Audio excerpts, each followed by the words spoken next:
ধরুন আপনি ঘুম থেকে উঠে দেখলেন আপনি ২০ বছর পরে এসে পড়েছেন। চারপাশের মানুষ অচেনা, প্রযুক্তি অনেক এগিয়ে গেছে এবং আপনি নিজেই নিজেকে চিনে উঠতে পারছেন না। না, এটা কোনো সিনেমার গল্প নয়। বাস্তবেও এমন কিছু ঘটনা আছে যেখানে মানুষ হঠাৎ করে সময়ের মধ্যে হারিয়ে গেছে। কেউ আবার অতীত থেকে এসে পড়েছে বর্তমানের শহরে। আজকে আমরা জানবো এমন ৫টি রহস্যময় ঘটনা যা বিজ্ঞানও এখন পর্যন্ত ব্যাখ্যা দিতে পারেনি, এবং জানতে চেষ্টা করব টাইম ট্রাভেল কি সত্যিই সম্ভব। ভিডিওটা শেষ পর্যন্ত দেখুন, কারণ শেষে আমরা এমন একটি বৈজ্ঞানিক তত্ত্ব শেয়ার করব যা হয়তো টাইম ট্রাভেলের রহস্য ফাঁস করে দেবে। ১৯৫০ সালের নিউ ইয়র্ক শহরে ব্যস্ত রাস্তায় হঠাৎ করে এক অদ্ভুত পোশাক পরা লোক দাঁড়িয়ে থাকে। তার পরনে ছিল ১৮৭০ সালের স্টাইলের জামা কাপড়, হাতে ছিল প্রাচীন ডিজাইনের ঘড়ি, আর পকেটে কিছু কয়েন যেগুলো সে সময়কার বাজারে চলেই না। পুলিশ এসে লোকটিকে জিজ্ঞাসাবাদ করে, কিন্তু কিছুক্ষণ পরেই সে একটি গাড়ির দুর্ঘটনায় মারা যায়। পরে তদন্তে দেখা যায় লোকটির নাম রুডলফ ফ্যান্স, এবং অবাক করার ব্যাপার, এই নামের এক ব্যক্তি ১৮৭৬ সালে নিখোঁজ হয়েছিল। তার বয়স, ছবি সব কিছুই মিলে যায়। তাহলে কি সে টাইম ট্রাভেল করে ৭০ বছর পরে এসে পড়েছিল? আপনার কি মনে হয়? ২০০৩ সালে এক রহস্যময় ব্যক্তি মাত্র $৮০০ থেকে শেয়ার বাজারে বিনিয়োগ করে ২ সপ্তাহের মধ্যে $৩৫ কোটি আয় করেন। এফবিআই তাকে আটক করে। তিনি জবাবে বলেন, আমি ২৫০৬ সাল থেকে এসেছি। আমি জানি কিভাবে বাজার চলবে, কারণ আমার কাছে ভবিষ্যতের তথ্য রয়েছে।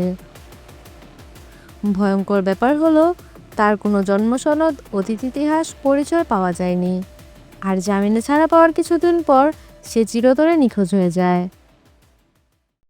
১৯০১ সালে ২ ব্রিটিশ নারী, মোবার্লি এবং জোরডেইন, ফ্রান্সের ভার্সাই প্রাসাদ দেখতে যান। হঠাৎ তারা দেখতে পান চারপাশের পরিবেশ বদলে গেছে। চারদিকে ১৭০০ সালের জামা কাপড় পরা মানুষ, সেকালের সঙ্গীত, রাজকুমারী, সবকিছুই রয়েছে। তারা ফিরে এসে বলল তারা সময়ের ফাটলের মধ্যে আটকে পড়েছিলেন। তারা মেরি আতোয়ানেটকে নিজের চোখে দেখেছেন। বিজ্ঞানীরা এটিকে হ্যালুসিনেশন বললেও বহু গবেষক এটিকে সত্যিকার টাইম স্লিপ বলে মনে করেন। আইনস্টাইন বলেছিলেন, আপনি যদি আলোর গতির কাছাকাছি স্পিডে চলেন তাহলে সময় আপনার জন্য ধীরে যাবে। মহাকাশচারীরা যখন মহাকাশ থেকে ফেরেন তখন তাদের ঘড়ি পৃথিবীর চেয়ে সামান্য স্লো থাকে। এটাই প্রমাণ করে যে সময়কে কিছুটা ধীর করা যায়। ওয়ার্মহোল, সময় ও স্থানের শর্টকাট। দুটি ভিন্ন স্থান এবং সময়কে সংযুক্ত করে এখনো বাস্তবে এমন কোনো ওয়ার্মহোল পাওয়া যায়নি, তবে থিওরিটিক্যালি এটা সম্ভব হতে পারে। বিখ্যাত বিজ্ঞানী স্টিফেন হকিং একটা পার্টি দিয়েছিলেন যেখানে কাউকে আমন্ত্রণ জানানো হয়নি, কারণ তিনি চেয়েছিলেন ভবিষ্যতের কেউ যদি টাইম ট্রাভেল করে সে যেন পার্টিতে এসে হাজির হয়। কেউ আসেনি। তাহলে কি টাইম ট্রাভেল একেবারেই অসম্ভব?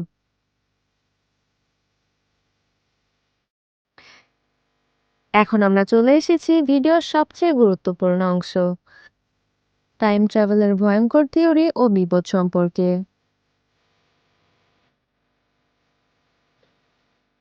Grandfather paradox.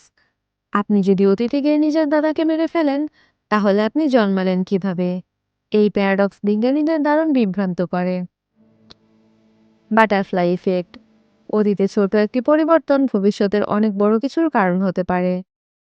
একটি ছোট ঘটনা ভবিষ্যতের যুদ্ধ, বিপর্যয়, মৃত্যু পর্যন্ত ডেকে আনতে পারে। মাল্টিভার্স তত্ত্ব। আপনি যদি টাইম ট্রাভেল করেন হতে পারে আপনি আসলে অনেক বিকল্প বাস্তবতায় চলে যাচ্ছেন। তাহলে কি টাইম ট্রাভেল সত্যিই সম্ভব?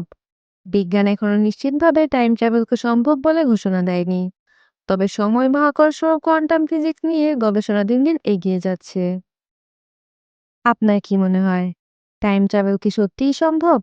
কমেন্টে জানান আপনার মতামত। এখন প্রশ্ন হচ্ছে, আপনি যদি টাইম ট্রাভেল করতে পারতেন তাহলে কোথায় যেতেন, অতীতে নাকি ভবিষ্যতে? নিচে কমেন্টে জানাতে ভুলবেন না।